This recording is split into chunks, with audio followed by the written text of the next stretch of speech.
टैक्सील.com के YouTube channel पर मैं सीए सतबीर सिंह आपका स्वागत करता हूं। रेगुलर अपडेट के लिए आप हमारे चैनल को सब्सक्राइब करें, नोटिफिकेशन बेल को प्रेस करना ना भूलें ताकि जैसे ही हम कोई नया अपडेट डालें आपके पास इमीडिएटली यह अपडेट पहुंच जाए। जीएसटी एक्ट के अंतर्गत डीडीओ को टीडीएस किस प्रकार काटना है और जमा कराना है, इसके लिए सीबीआईसी ने सर्कुलर जारी किया है। सीबीआईसी ने सर्कुलर नंबर 65/39/2018 इशू किया है ऑन 14 सितंबर 2018, जिसमें कि गाइडलाइंस दी गई हैं कि डीडीओ को जीएसटी एक्ट के अंतर्गत टीडीएस किस प्रकार डिडक्ट करना है और डिपॉजिट करना है। जीएसटी एक्ट का सेक्शन 51 यह कहता है कि गवर्नमेंट एजेंसीज को और जो दूसरे नोटिफाइड व्यक्ति हैं उन्हें सप्लायर का टीडीएस काटना है, यानी कि यदि टोटल कॉन्ट्रैक्ट वैल्यू 2,50,000 रुपये से ज़्यादा हो जाती है तो उस केस में टीडीएस जो है वो काटना पड़ेगा जीएसटी एक्ट के अंतर्गत। और महीना ख़त्म होने के बाद 10 तारीख तक यह टीडीएस सरकार के पास जमा कराना होगा। इसके अलावा जीएसटी के अंतर्गत टीडीएस की रिटर्न फाइल करनी होगी GSTS 7 फॉर्मेट में, और डिडक्टी को टीडीएस का सर्टिफिकेट भी इशू करना होगा। यहाँ पे सरकार ने कहा है कि जो टीडीएस है वो ऑथराइज्ड बैंक्स में जमा कराना होगा। ये टीडीएस जो है एनईएफटी के द्वारा भी जमा कराया जा सकता है आरबीआई को, या फिर चेक के द्वारा भी। इसके अलावा डिडक्टर को जीएसटी के कॉमन पोर्टल पर GSTS 7 में अपनी रिटर्न फाइल करनी होगी। इसलिए सभी गवर्नमेंट डिपार्टमेंट के डीडीओ को जीएसटी के कॉमन पोर्टल पर एज ए डिडक्टर जीएसटी की रजिस्ट्रेशन लेनी होगी और जीएसटीएन नंबर अप्लाई करना होगा। यहाँ पे सीबीआईसी ने क्लैरिफाई किया है कि जो टीडीएस की प्रोविज़न है वो 1 अक्टूबर 2018 से लागू हो जाएंगी, इसलिए नोटिफिकेशन नंबर 50/2018 इशू किया गया है। यहाँ पे जीएसटी के अंतर्गत टीडीएस को पेमेंट करने के लिए 2 ऑप्शन दी गई हैं। एक ऑप्शन तो यह है कि हर महीना जो पेमेंट की जाती है उसके अकॉर्डिंग चालान जनरेट किया जाए और टीडीएस की पेमेंट की जाए। दूसरी ऑप्शन यह है कि वीकली, मंथली या पीरियोडिक मैनर में बिल से टीडीएस को काटा जाए और उसके बाद उसकी बंचिंग की जाए और फिर पेमेंट की जाए। जीएसटी के अंतर्गत टीडीएस किस प्रकार काटा जाएगा और सरकार को किस प्रकार दिया जाएगा, इसके लिए 2 ऑप्शन दी गई हैं जिसे कि हम अभी डिस्कस करेंगे। जो पहली ऑप्शन है वह यह कहती है कि डीडीओ हर बिल के लिए जीएसटी के अंतर्गत टीडीएस काटेगा और उसे जमा कराएगा। इसके लिए प्रोसीजर दिया गया है, यानी कि एक्सपेंडिचर सैंक्शन के बेसिस पर डीडीओ बिल बनाएगा, जहाँ पे कि वह टोटल अमाउंट स्पेसिफाई करेगा। टोटल अमाउंट जो कॉन्ट्रैक्टर को, सप्लायर को या फिर वेंडर को पेबल है वो डिटरमिन करेगा, और उसके बाद 2% जो टीडीएस है जीएसटी एक्ट के अंतर्गत वह काटेगा। उसके बाद डीडीओ जीएसटी पोर्टल पर लॉगिन करेगा और चालान को जनरेट करेगा। वहाँ पे जो रेलेवेंट हेड है उसके अंदर एंट्री करेगा, यानी कि CGST, SGST, UTGST या फिर IGST। उसके बाद डीडीओ जो पेमेंट का मोड है वो सिलेक्ट करेगा, यानी कि NEFT या फिर RTGS या फिर ओवर द काउंटर यानी कि OTC। यदि OTC मोड को सिलेक्ट किया जाता है तो वहाँ पे बैंक को सिलेक्ट करना होगा जहाँ पे कि पेमेंट डिपॉजिट की जाएगी।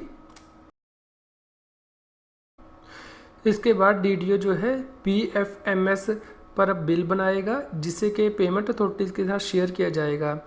इस बिल में वह यह मेंशन करेगा कि कॉन्ट्रैक्टर को कितना अमाउंट पे करना है, और जो 2% टीडीएस है वह स्पेसिफाई करेगा जीएसटी एक्ट के अंतर्गत।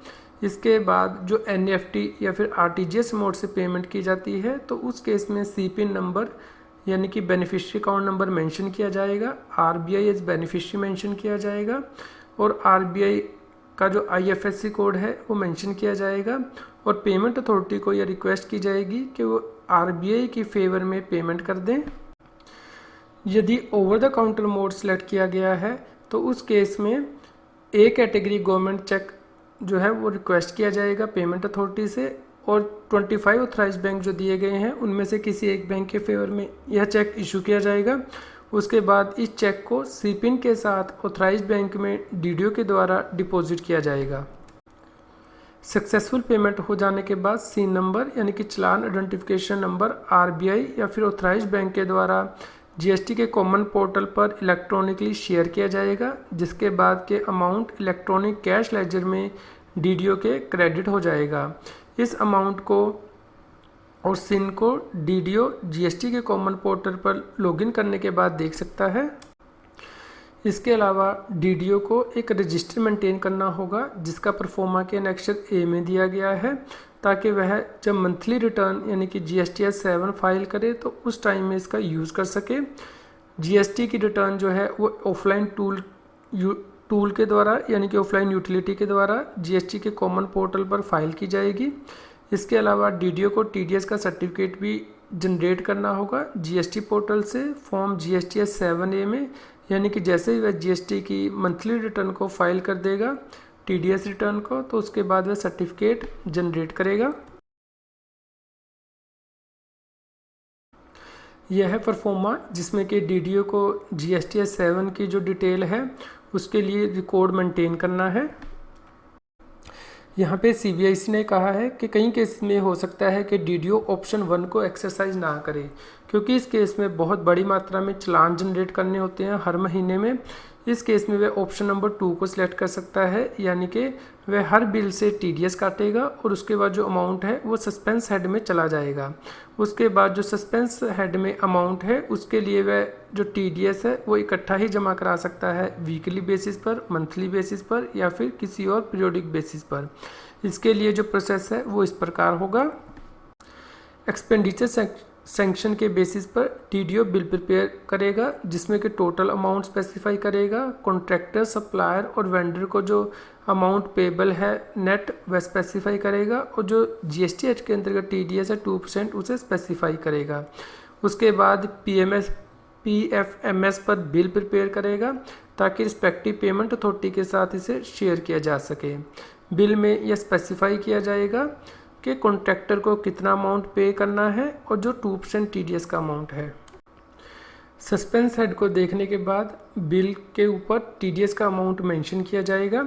उसके बाद डीडीओ को एक रिकॉर्ड मेंटेन करना होगा ताकि जब टीडीएस की पेमेंट की जाए तो उस वक्त में टोटल अमाउंट की वर्किंग की जा सके। इसके अलावा डीडीओ को जो टीडीएस है वो डिपॉजिट करने के लिए जीएसटी पोर्टल पर जाना होगा और वहाँ पे जो टीडीएस का अमाउंट उसने सस्पेंस हेड में बुक किया हुआ है उसके लिए चालान जनरेट करना होगा। वहाँ पे वह पेमेंट मोड या तो NEFT या RTGS सेलेक्ट कर सकता है या फिर OTC यानी कि ओवर द काउंटर सेलेक्ट कर सकता है। यदि over the counter payment select की जाती है तो उस केस में बैंक को सिलेक्ट करना होगा जहाँ पे कि पेमेंट की जाएगी।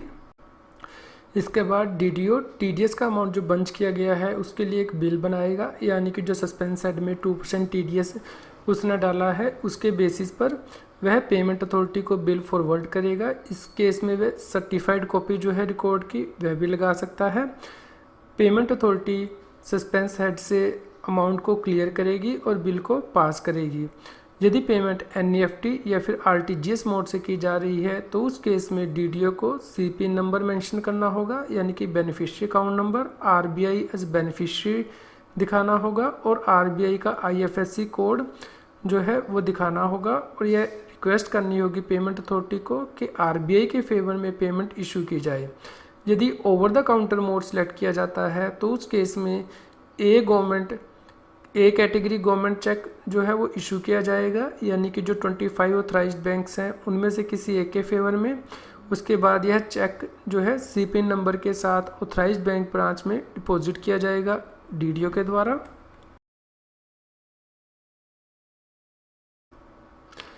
जैसे ही सक्सेसफुल पेमेंट हो जाती है तो उसके बाद RBI और ऑथराइज्ड बैंक GST पोर्टल पर जो पेमेंट डिटेल है यानी कि सीन नंबर, चालान आइडेंटिफिकेशन नंबर वह शेयर करेगा, जिसके बाद के अमाउंट इलेक्ट्रॉनिक कैश लेजर में डीडीओ के जमा हो जाएगा जीएसटी के कॉमन पोर्टल पर, जहां से कि डीडीओ यह अमाउंट देख सकता है और नोट कर सकता है।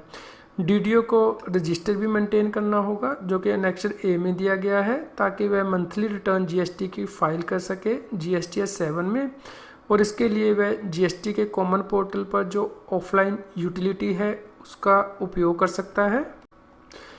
डीडीओ हर महीने के ख़त्म होने के बाद 10 तारीख तक जीएसटी की रिटर्न GSTS 7 में जीएसटी पोर्टल पर फाइल करेगा और उसके बाद GSTR 7A के अंतर्गत टीडीएस सर्टिफिकेट जो है वो जनरेट करेगा।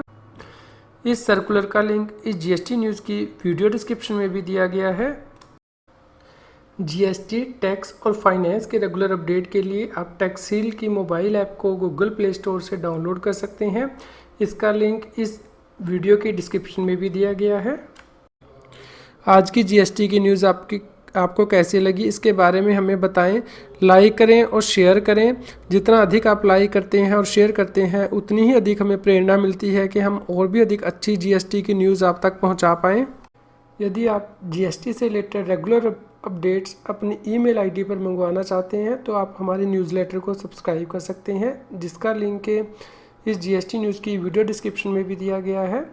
यदि आप हमारी प्रीवियस जीएसटी न्यूज़ को सुनना चाहते हैं तो आप हमारे चैनल की प्लेलिस्ट को रेफर कर सकते हैं।